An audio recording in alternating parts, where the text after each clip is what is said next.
हम प्रार्थना क्यों करते हैं और प्रार्थना वास्तव में क्या करता है? चलिए इस वीडियो में जानते हैं।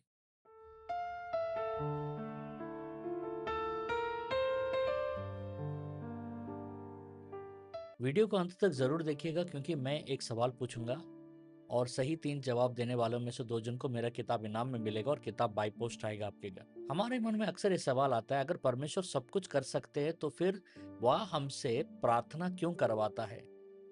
क्या प्रार्थना केवल मांगना है या प्रार्थना पृथ्वी पर परमेश्वर की इच्छा को सक्रिय करने का साधन है या नहीं? आज ध्यान से सुनिए, क्योंकि अगर यह समझ आ गया तो आपकी प्रार्थना रूटीन नहीं रहेगी, वह रिस्पॉन्सिबिलिटी बन जाएगी, एक जिम्मेदारी बन जाएगी। सबसे पहले परमेश्वर ने मनुष्य को केवल जीवन नहीं, जिम्मेदारी भी दिया है। उत्पत्ति का 1:26 कहता है, फिर परमेश्वर ने कहा, हम मनुष्य को अपने स्वरूप के अनुसार अपनी समानता में बनाएं और वे समुद्र की मछलियां और आकाश के पक्षी और घरेलू पशुओं और सारी पृथ्वी पर और सब रेंगने वाले जंतुओं पर अधिकार रखें। यहाँ पहली बात समझिए, मनुष्य केवल धरती पर रहने के लिए नहीं बनाया गया था। मनुष्य को अधिकार, प्रबंध और उत्तरदायित्व दिया गया था। भजन संहिता 115 का 16 कहता है, आकाश तो यहोवा का है परंतु पृथ्वी उसने मनुष्य को दे दी है। इसका अर्थ यह नहीं कि परमेश्वर पृथ्वी पर कुछ कर नहीं सकता। इसका अर्थ यह है कि उसने पृथ्वी पर मनुष्य को एक व्यक्तित्व भूमिका दी है।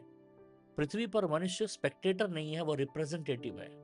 यानी परमेश्वर ने मनुष्य को ऐसा प्राणी बनाया है जो उसकी इच्छा के साथ मिलकर पृथ्वी पर कार्य करेगा। पतन के बाद सब कुछ बदल जाता है। अब आप पूछेंगे, अगर मनुष्य को अधिकार दिया गया था तो फिर संसार इस हालत में क्यों है? उत्पत्ति 3 में मनुष्य ने आज्ञा तोड़ी, पाप आया और उसके साथ क्या टूटा? परमेश्वर के साथ संगति टूटी, मनुष्य की आंतरिक पवित्रता टूटी और उसकी शासन भी टूट गई। मनुष्य अथॉरिटी का फेथफुल कैरियर नहीं रहा उस दिन से। उसने अथॉरिटी को उस दिन खो दिया, बल्कि उसने अपनी जिम्मेदारी को विद्रोह में भ्रष्ट कर दिया। यही कारण है कि बाइबल बाद में शैतान को इस संसार पर प्रभाव रखने वाला दिखाता है। यूहन्ना का 12 का 13, अब इस संसार का प्रधान निकाल दिया जाएगा। दूसरा कोरिन्थियन 4:4, अर्थात अविश्वासियों के लिए इस युग के ईश्वर ने उनकी बुद्धि अंधी कर दी है। ध्यान दीजिएगा, बाइबल यह नहीं कहता है कि शैतान सृष्टिकर्ता बन गया। वह नहीं कहती कि वह परमेश्वर के बराबर हो गया। वह यह दिखाती है कि मनुष्य के पतन के कारण संसार की व्यवस्था पर अंधकार का प्रभाव आया। हमें लूका 4:6 को समझना बहुत जरूरी है। उसमें लिखा है, और शैतान ने उससे कहा, यह सब अधिकार और उनका वैभव मैं तुझे दूंगा, क्योंकि वह मुझे सौंपा गया है और जिसे चाहता हूं उसी को दे देता हूं। यह शैतान बोल रहा है, यीशु नहीं। ठीक है।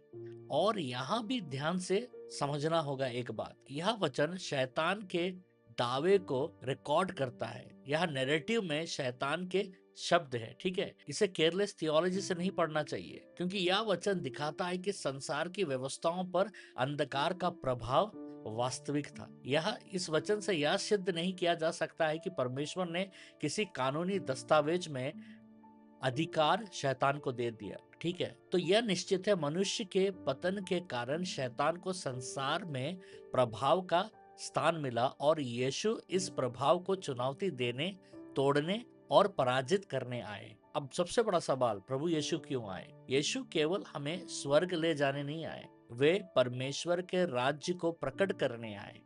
पहला यूहन्ना 3:8, परमेश्वर का पुत्र इसलिए प्रकट हुआ कि शैतान के कामों को नाश करे। मत्ती का 28 का 18 में हम पढ़ते हैं, यीशु ने उनके पास आकर कहा, स्वर्ग और पृथ्वी का सारा अधिकार मुझे दिया गया है। यह बहुत महत्वपूर्ण बात है। जो मनुष्य ने बिगाड़ा था, यीशु ने उसे अपने अधीन ला लिया। वह दूसरे आदाम के रूप में आया। जहां पहला आदाम गिरा, वहां मसीह विजयी हुआ। कोलोसियों का 2 का 15, और उसने प्रधानताओं और अधिकारियों को उतार कर उनका खुला तमाशा बनाया और क्रूस के द्वारा उन पर जयवंत हुआ। देखिए, क्रूस केवल फॉरगिवनेस का स्थान नहीं है, क्रूस अंधकार को तबाह करने का भी स्थान है। अब सबसे बड़ा सवाल, अब प्रार्थना कहाँ आता है? ठीक है, अब असली प्रश्न में आते हैं। अगर मसीह जीत चुके हैं तो फिर हमें प्रार्थना क्यों करनी चाहिए? क्योंकि प्रार्थना वह स्थान है जहां विश्वासी मसीह की विजय के साथ अपने जीवन, परिस्थिति और पृथ्वी के क्षेत्र को अलाइन करता है। मत्ती का 6 का 10, तेरा राज्य आए, तेरी इच्छा जैसे स्वर्ग में पूरी होती है वैसे पृथ्वी पर भी हो। प्रभु यीशु ने हमें यह नहीं सिखाया, हे पिता, जो हो रहा है वही चलता रहे। उन्होंने सिखाया, स्वर्ग की इच्छा पृथ्वी पर उतरे। ये बहुत इंपॉर्टेंट वचन है, क्योंकि प्रार्थना केवल रिक्वेस्ट नहीं है, प्रार्थना हेवन अर्थ का अलाइनमेंट है। प्रार्थना पृथ्वी पर परमेश्वर की इच्छा को बुलाना है। प्रार्थना वह स्थान है जहां मनुष्य कहता है, हे प्रभु, मैं अपने क्षेत्र में तेरी इच्छा को स्वीकार करता हूं, तेरे राज्य को आमंत्रित करता हूं और तेरे शासन को स्थान देता हूं। क्या परमेश्वर मनुष्य के बिना कुछ नहीं कर सकता है? अब यह बहुत सावधानी से सुनिए, यह कहना सही नहीं होगा कि God can not do anything without man. Okay, Bible ऐसा नहीं कहता, पर यह कहना बाइबली है कि परमेश्वर अक्सर मनुष्य के माध्यम से, मनुष्य की सहमति से, आज्ञाकारिता और प्रार्थना के साथ काम करता है। एजिकेल 22 का 30, और मैं उनमें ऐसा मनुष्य ढूंढता रहा जो बाड़ा बांधे और देश के लिए मेरे सामने खड़ा हो, परंतु मुझे ऐसा कोई नहीं मिला। यह लिमिटेशंस नहीं है, यह डिवाइन पैटर्न दिखाता है प्रेयर के लिए। ठीक है, परमेश्वर किसी को ढूंढ रहा होता है ताकि वो खड़ा हो। वो आप भी हो सकते हैं। याकूब 5 का 16 कहता है, धर्मी जन की प्रार्थना के प्रभाव से बहुत कुछ हो सकता है। अगर प्रार्थना से बहुत कुछ हो सकता है तो इसका मतलब है कि प्रार्थना इनसिग्निफिकेंट नहीं है।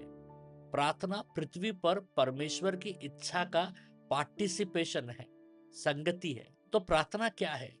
प्रार्थना यह है कि परमेश्वर की इच्छा को पहचानना, अपने हृदय को उसके अधीन करना, पृथ्वी पर उसके राज्य को बुलाना, मसीह के नाम में उसकी विजय को लागू करना और विश्वास में उसके साथ खड़े होना, और स्वर्ग को पृथ्वी पर उतारना।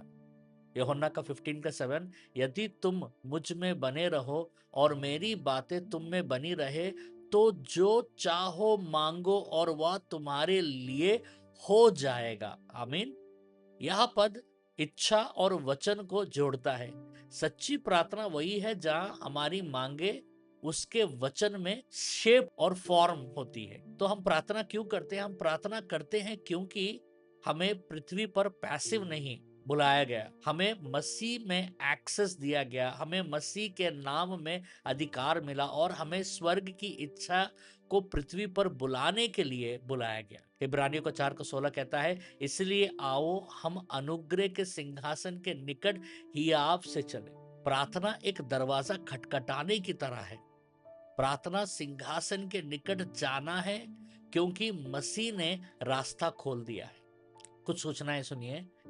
हर सोमवार, मंगलवार और बुधवार, मंडे, ट्यूसडे और वेडनेसडे मैं ऑनलाइन आता हूँ, ड्रीम इंटरप्रिटेशन करता हूँ। नीचे डिस्क्रिप्शन में ड्रीम इंटरप्रिटेशन फॉर्म का लिंक दिया गया है, उसमें आप अपने सपनों को भेजिए, हम जरूर उस सपनों का अर्थ हम बताएंगे। और हर पहला फ्राइडे और तीसरा फ्राइडे, फर्स्ट फ्राइडे और थर्ड फ्राइडे को मैं भारत के समय में रात को 9 से 10 बजे लाइव आता हूँ भविष्यवाणी और चंगाई प्रार्थना करने। आप हमारे साथ जुड़िए और याद रखिएगा, हर सेकंड फ्राइडे और फोर्थ फ्राइडे, दूसरा फ्राइडे, दूसरा शुक्रवार और चौथा शुक्रवार को हमारा 12 घंटा का प्रार्थना होता है।